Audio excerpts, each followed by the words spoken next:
The Highland Arts Council promotes art in the community of Highland, Illinois. This year they will celebrate the 15th anniversary of Art in the Park. Joining us is Director of Art in the Park, Lynnette Schuepbach, and member of the Highland Arts Council, Brady Kesner. Welcome, Lynnette and Brady. So glad you could join us. All right, so there's a lot of things to talk about in our short amount of time, but let's start with Highland, Illinois. So for those of us here in St. Louis, how in the heck do we get to Highland, and how far is it? It's about 30 or 35 miles east of St. Louis from the river, and it's a good drive. It's really enjoyable to come that far, and it's relaxing. A good drive in the sense that it's not a bad drive, right? Not a lot of traffic, so it's a good drive. Easy to get to. Yeah. Let's make sure people know that, because it's really not that far. Absolutely. Yeah, it's a little town, and I'm sort of teasing when I ask where in the heck it is, but those of us in St. Louis oftentimes don't get across the river, and I know you want us to come. Absolutely. Yeah, we're a town of about 10,000 people and just 30 miles across the river. Yeah, just right off the highway. Right. Yeah. Right. You'll see signage. Yeah, it's easy to find, and you guys have a thriving arts community. We do. You've had this art in the park for this is the 15th anniversary, is that right? 15th anniversary, yes. And we have between 60 and 70 artists in 12 different mediums. Okay, and it's juried. Yes, it is a juried show. Yeah. So we claim to have world-class art in a small-town atmosphere. Yeah, so truly it is world-class in that your artists are coming from all over the world. They are, yes. Yeah. A lot of local artists, but also some from across the country. Yeah. And Brady, tell us how you got involved with the Arts Council. I know you both are from Highland, Illinois originally. That's true. Well, I started with the Arts Council a number of years ago, and I got on board with them to help out with the marketing and the advertising of the art in the park. And at the same time, I was getting into photography myself, so it was kind of interesting the way it fit together.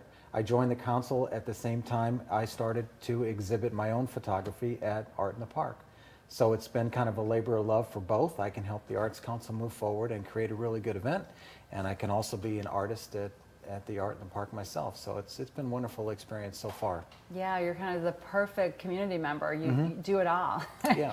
You help in the background and in the foreground with, and this is an example of one of your photographs that will be at the show. Yes, it is. Okay. Yes, it is. So tell us a little bit about your art. Sure. Well, it's a photograph. That actual photograph that we brought here today is a photograph from Tennessee, the Smoky Mountains, eastern Tennessee. And I travel to different parts of the country and take photographs and try and bring that nature back home for art fairs that I do in the area.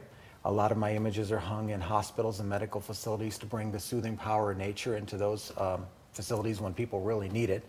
And so that's kind of what I do, is a passioned hobby. So a passioned hobby. So how long have you been a passioned hobbyist of photography? Taking good pictures for not very long, taking pictures a long time, I'd say 10 or 15 years. It's kind of a skill that you just don't say, I'm going to become a photographer. You have to really understand and study other photographers' work and understand what it takes to pull those photographs off, because you're not just walking up to a scene with your iPhone and taking pictures like a lot of people do. They can get great pictures that way, but I use tripod and camera filters and look for light and do a lot of preliminary scouting and put a lot of effort into getting a photograph like that. Yeah, and everything you shoot then is outdoor? Everything is, nature scenes, waterscape scenes, landscape scenes, sunset, all kinds of. Yeah, and is there something that you would say is more popular among your photographs? This is obviously, it looks like an autumn scene of water, a creek. Well, what I'm attracted to mostly, and my daughters make fun of me, they go, Dad, you're shooting rocks and water again. And I go, yeah, I'm shooting rocks and water again.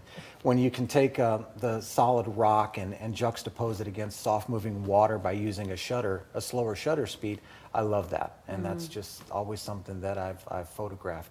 Anything with color, anything with water, anything that is outdoors is what I'm attracted to. Do you travel with your camera all the time, or in case you run into that perfect scene? As much as I love my day job, it gets in the way. So no, not all the time. Not all the time. But we take some pretty passionate and exciting family vacations, and I'll travel by myself once in a while and go out and shoot, bring them all back and share them with people through art fairs and on my website. That's awesome. All right, so coming up this weekend, a week from this Friday is the art fair. We're going to come back in just a couple minutes and talk more about how artists get involved, because it is juried, and what does that mean? So we're going to talk about that in just a few minutes, so stay with us at STL Live. We'll have more with the Highland Arts Council and Art in the Park after this break.